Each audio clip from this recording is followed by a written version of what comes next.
पूनिया के कातिलों का गिरफ्तार करो। पुलिस प्रशासन मुर्दाबाद, पुलिस प्रशासन मुर्दाबाद। मेरा नाम शमशेर सिंह, अखिल हरियाणा सर्वजातीय पुनिया खाप का हरियाणा का प्रधान हूँ।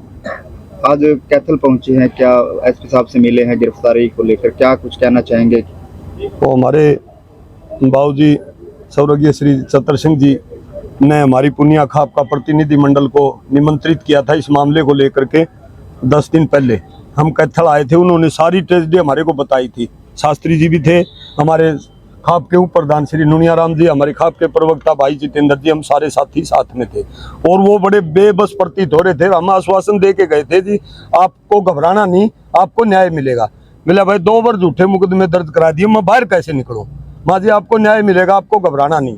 और प्रशासन वाले जो झूठी 4 अन्य कागज पर एप्लीकेशन लिख के लड़की उसका परिवार जो दे गया उसे के ऊपर कार्रवाई करने लगे। आज हमारा बंदा चला गया, उसके लिए टाइम मांग रहा है एसपी। इसमें या तो कोई राजनीतिक हस्तक्षेप है या पैसे खा रखे हैं। लेकिन चतर सिंह पूनिया कोई अल्पसंख्यक नहीं है, कोई कमजोर नहीं है, कोई अकेला नहीं है और वो गलत आदमी नहीं थे। इनका परिवार गलत परिवार नहीं है। लगातार इन्होंने पॉजिटिविटी बनाई रखी। एक सामाजिक इंसान जो होता है, नहीं सामाजिक सौहार्द रखने वाला, चतर सिंह जी का व्यवहार इस प्रकार था। बेटे का पुत्र वधू का घर नहीं बस रहा था, वो लगातार पूरे पॉजिटिव रहते हुए इस मामले को लगातार सुलझा रहे थे।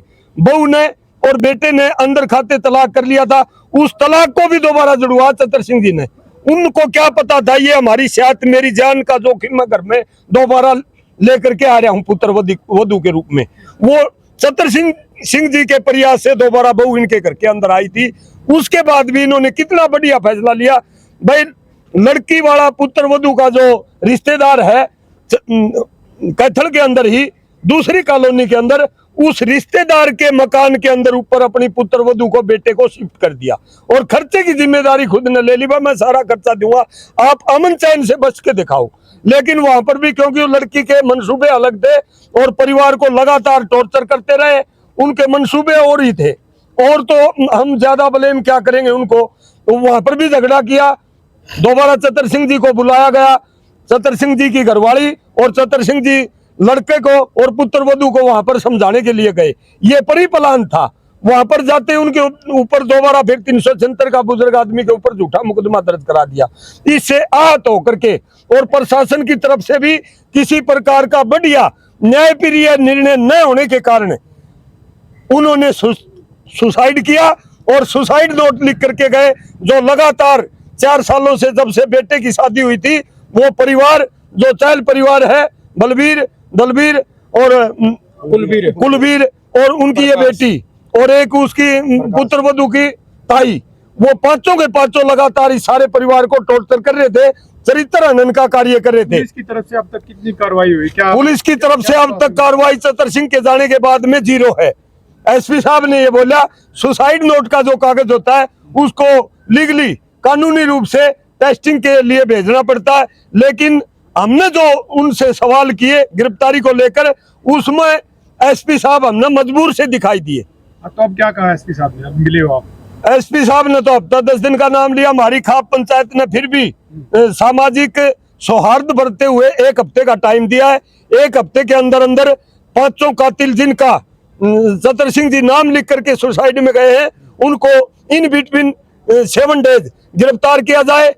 और उन्होंने हमारे को तसल्ली दी है ऐसा ही होगा, वरना तमाम हरियाणा का पुनिया समाज, हमारी लगभग 20-25 जातियों के अंदर सीधी एंट्री है। हम किसी जाति पाति में विश्वास नहीं रखते और चतर सिंह और उसके परिवार को दिवंगत आत्मा को न्याय दिलवाने के लिए हम एसपी का डीसी कैथल का घेराव करेंगे और यहाँ पर पड़ाव लगाएंगे।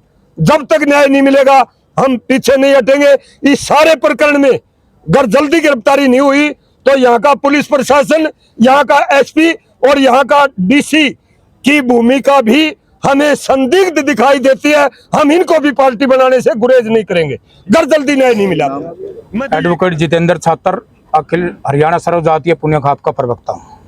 क्या लगता है अभी तक इस मामले में कितनी कार्रवाई की पुलिस ने? देखिए, एक दिवंगत आत्मा चतर सिंह पूनिया हमारे बीच से चले गए हैं, बड़ी दुर्भाग्यपूर्ण बात है।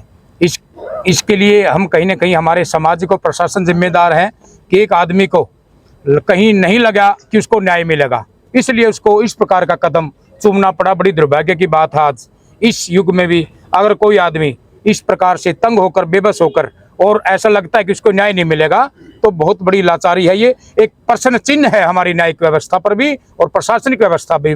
उस आदमी को सुसाइड करना पड़ा। हमें लगता है कि मामले को दबाया जा रहा है, लेकिन हम प्रशासन को चेताते हैं कि हमारी हरियाणा प्रदेश की सर्वजातीय पुनिया खाप इस मामले को दबने नहीं देगी और इस पीड़ित परिवार को हर हाल में न्याय दिलाएंगे। और जितने भी सुसाइड नोट में जिनके नाम है, हम प्रशासन से तुरंत आग्रह करते हैं कि तुरंत से तुरंत गिरफ्तारी की जाए, क्योंकि ये है जो उसने कहा था कि मैंने सभी आरोप मेरे परिवार के दबाव में, मेरे पिताजी के रिश्तेदारों को कहने में दबाव में लगाए गए थे। ऐसा कुछ नहीं था। तो ऐसा क्यों किया गया, कुछ इस बारे में पता लगा क्या ब्लैकमेलिंग का कुछ था या कुछ और काम? देखिए, जहां तक ब्लैकमेलिंग की बात है, जब से शादी हुई थी तब से ही ये परिवार टॉर्चर इस परिवार को, हमारे दिवंगत आत्मा को करता रहा था। चतर सिंह पुनिया तो आखिरी दम तक को काफी कोशिश की कि घर बसा रहे, और हम भी सामाजिक आदमी होने के नाते आखिरी दम तक ये चाहते कि घर बसा रहे। कितने पैसे हैं? 30 लाख रुपए और 5 लाख रुपए एक ले चुके हैं, और अब भी डिमांड थी इनके पैसों की। तो लगातार जहां तक लगता है ये ब्लैकमेलिंग हो रहा था परिवार, और इस ब्लैकमेलिंग के कारण और अपनी सामाजिक प्रतिष्ठा के चलते रहने के कारण ही इस प्रकार का आघात स्वर्गीय चतर सिंह पुनिया को उठाना पड़ा। और हम चाहते हैं कि कोई भी आदमी आगे से ऐसा ना करे, अकाल मृत्यु को प्राप्त ना हो। इसलिए आग्रह और प्रार्थना प्रशासन से कि कठोर से कठोर कार्रवाई करके इनको अपनी सजा दिलाने का काम करे प्रशासन।